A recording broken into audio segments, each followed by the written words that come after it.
afectado el fenómeno migratorio en las familias, sus países, su salida y su recepción. Podemos variar en muchos ámbitos posibles. Podemos decirlo como, comencemos con la xenofobia. ¿Qué es la xenofobia? La xenofobia es una manera hostil, un trato muy denigrante. Podríamos ser como nosotros los venezolanos, somos trigueñitos, algunos somos blancos, algunos somos morenos, otros somos negros. Inclusive hasta por nuestro acento de voz podemos ir a un país muy cercano que fue los primeros países del 2010 en el cual hubo mucha discriminación, mucha xenofobia hacia nosotros con el simple hecho de decir no, estos son los inmigrantes, vienen acá porque faltan de alimentación, falta de dinero.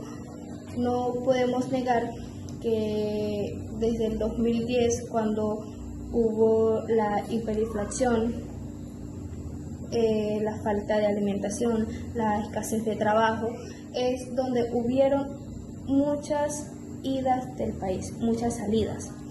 Y ahí es donde se recurrió la xenofobia, donde se recurrió también el impacto entre los familiares, que es de su salud mental, los cuales pueden representar como ansiedad, depresión, estrés, la salida de sus hijos, parientes, padres, cabezas de familia, los cuales podemos decir de sí ha sido muy influyente, sí ha sido muy significativo. Podemos agregar que más de 7.7 millones de venezolanos han huido del país desde el 2014, del 2010 al 2014, por la hiperinflación que ha habido en el país, por la falta de alimentación, la escasez de alimentos, la escasez de trabajo.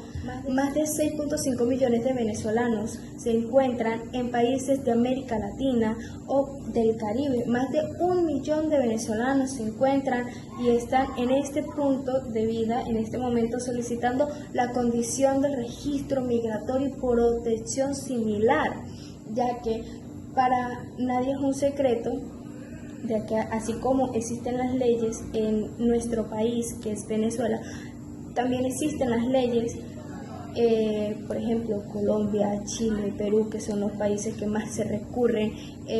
Hoy en día Estados Unidos, que es el norte, como mucho podríamos decir. ¿Qué es lo que se quiere? ¿O qué es lo que nosotros decimos? Que se respeten nuestros deberes y derechos, como así nosotros los hacemos valer a los demás que han llegado a nuestro país. ¿Qué cosa?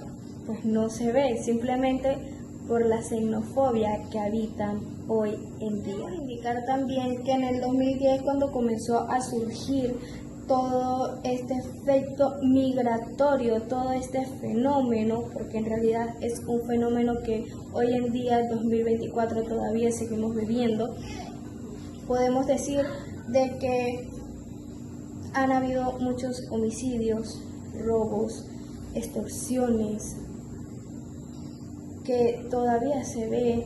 La juventud de hoy en día no da abasto para poder decir: tengo un trabajo, estoy totalmente estable, puedo mantener a mi familia, porque más somos el 50-45% de jóvenes que a partir de sus 18 años ya tienen su familia creada o ya son cabeza de hogar. En el ámbito positivo podemos agregarle el fluido de dinero, que también el emigrante ha contribuido muchísimo para acá, a nuestro país, lo cual ha hecho de que muchos supermercados están nuevos, los cafés locales, podemos mencionarlos así, los cafés locales, nuevamente los centros turísticos están agarrando y cobrando vida gracias a aquellas personas que han emigrado. Podemos mencionar también el aspecto negativo, que ya anteriormente lo mencioné, que es cómo afecta en la salud mental en sus familiares,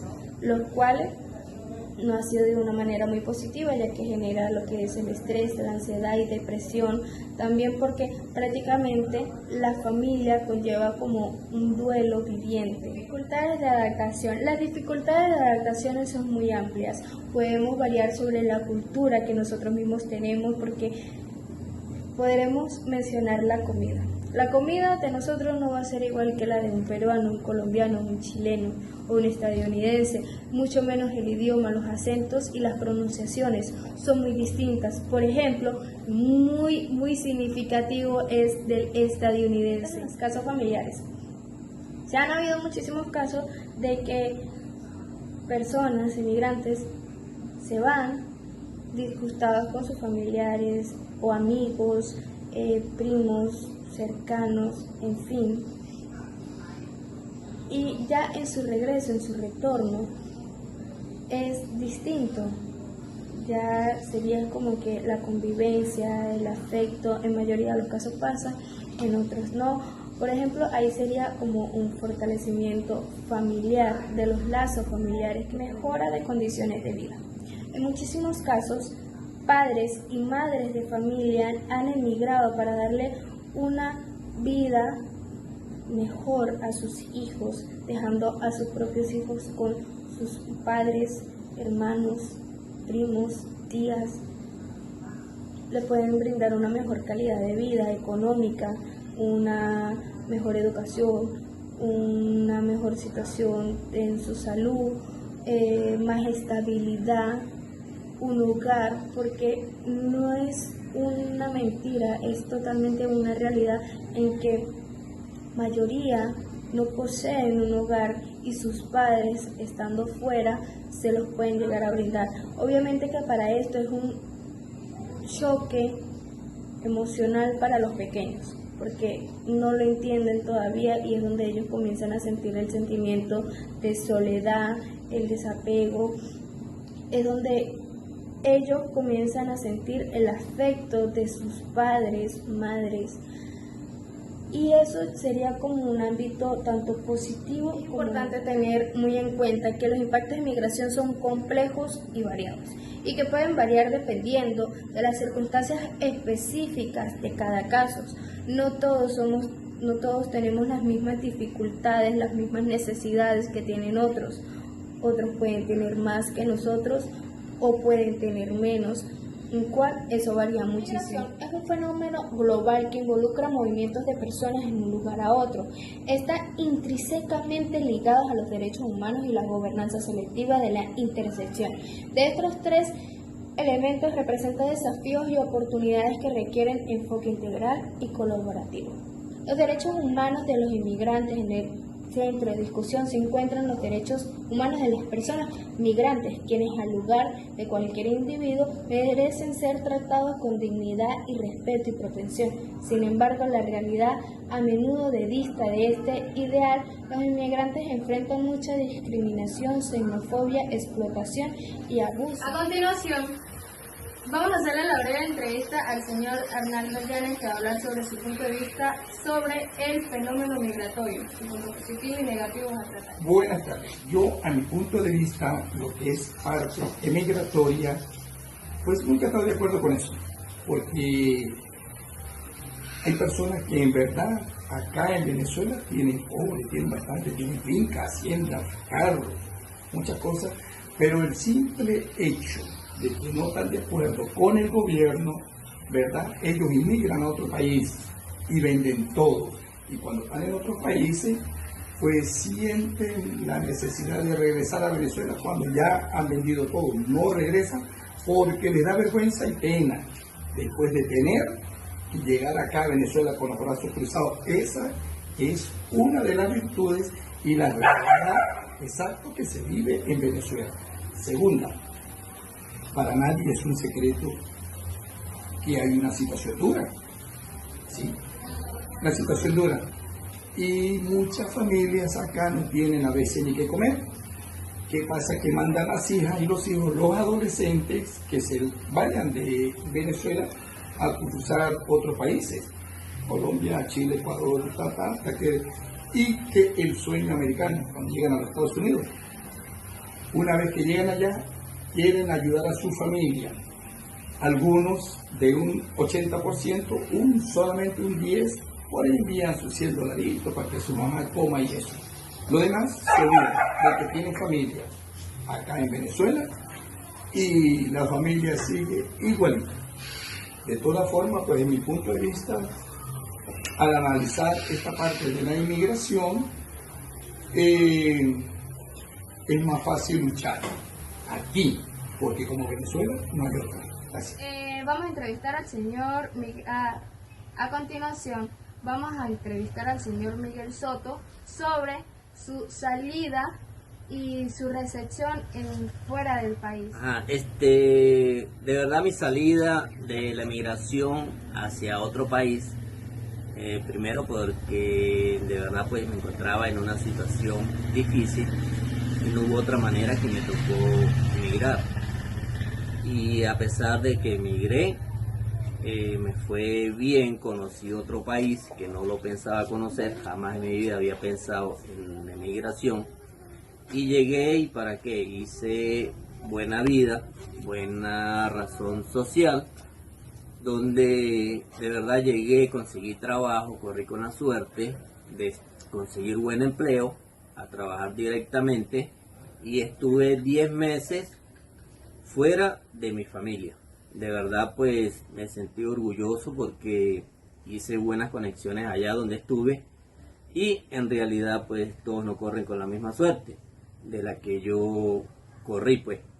Sin embargo, viene la parte donde la nostalgia que le pega a uno cuando sale del país es fuerte cuando no está acostumbrado a despegarse de la familia. Es donde uno en realidad empieza y valora más lo que tiene. En verdad es algo que le entra, es como depresión estar lejos de la familia y no es fácil tampoco. Cualquiera pues, de verdad el que emigra es porque en realidad por alguna necesidad, pero no porque lo quiera emigrar. En veces le pega a uno por decir algo cuando le falta a uno por decir el cariño de la familia, de los hijos, de la mujer, de la madre, del padre. Son cosas que son demasiado fuertes porque uno allí es donde se da de cuenta que es la soledad. De todo, lo bueno es que es de la única manera que uno estando por allá en otro país, pues es donde uno puede apoyar a la familia, porque uno como siendo botalón de la vivienda, de su casa, de su hogar, uno de verdad aquí pues se siente mal porque no estamos acostumbrados a vivir una vida como quien se dice, todo de maravilla, ¿no? El que migra es porque de verdad siente la necesidad y estando afuera es donde posiblemente muchos logramos de que nuestras familias que quedan acá en este país es donde pueden medio sobrevivir.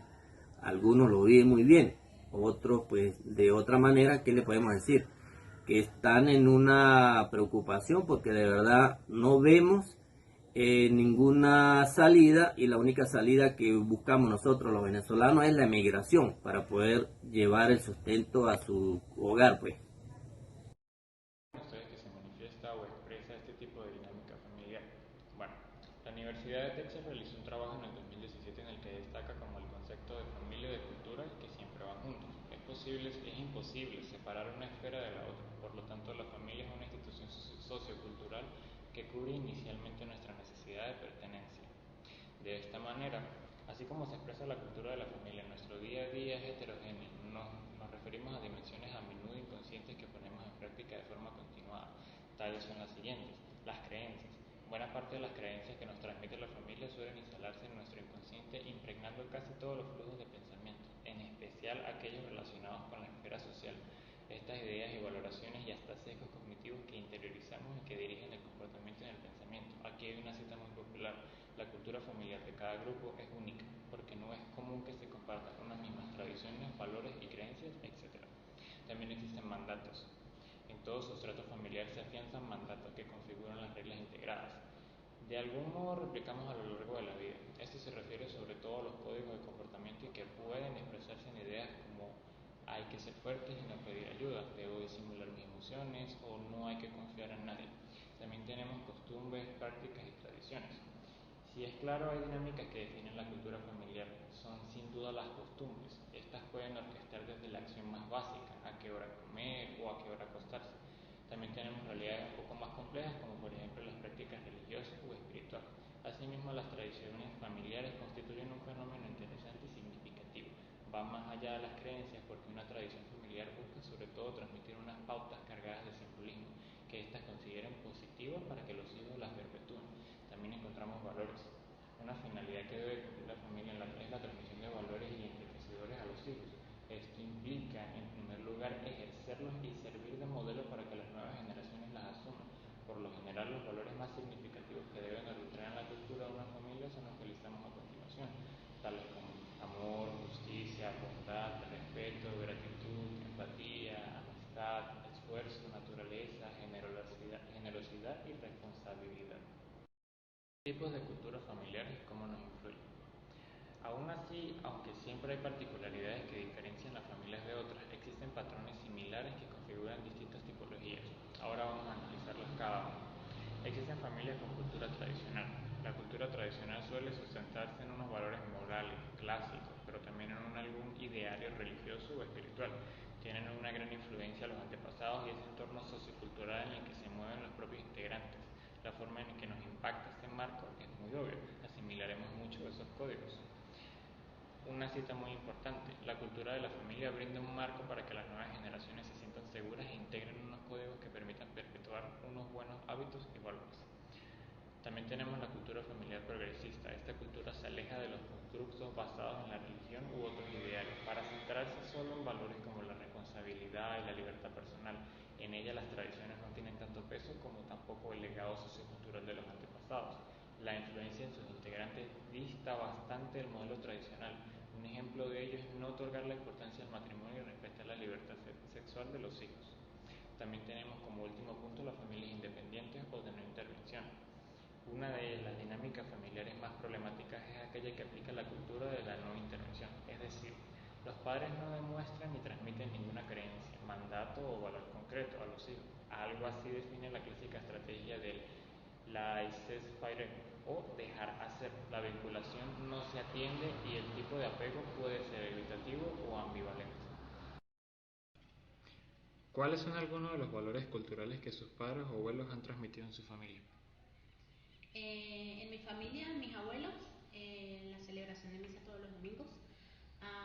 Y mis padres, pues el compartir en familia, comer todos juntos en la mesa, valores como tal, el valor de la honestidad, el respeto, amor, sinceridad.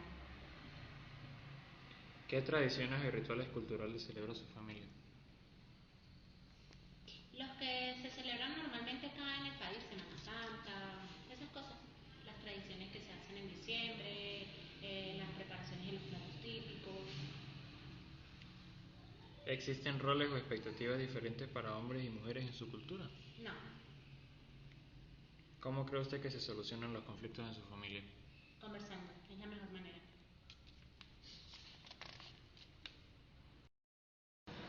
¿Cómo ha influido las prácticas religiosas en su familia? Ah, la verdad no tanto como me gustaría, pero sí de vez en cuando se asiste a misa, la preparación tanto mía como de mi esposo y la de mis hijos en lo que es el bautismo, la primera comunión, la confirmación, lo que tradicionalmente se inculca en una familia de religión católica. ¿Cómo han observado sus tradiciones culturales a través de las generaciones? Pues ¿Cómo han conservado? siempre se conservan.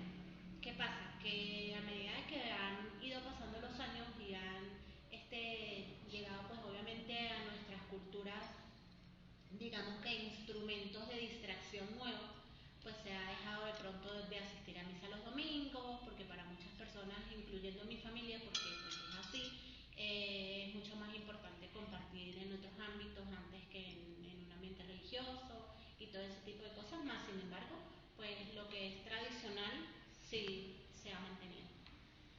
Y por último, me gustaría hacerle una última pregunta, señora Alice. ¿Cómo se ha adaptado su familia a cambios culturales o sociales? Muy bien, hemos tenido bastantes cambios culturales. Muchísimas gracias. A ustedes. Como último punto, ¿cómo influye lo social en la cultura familiar? La cultura y la estructura social que envuelven a las familias actúan como macromarcos referenciales para el grupo en sí y en última instancia para los individuos. Al fin y al cabo no somos entidades ajenas al contexto que nos rodea.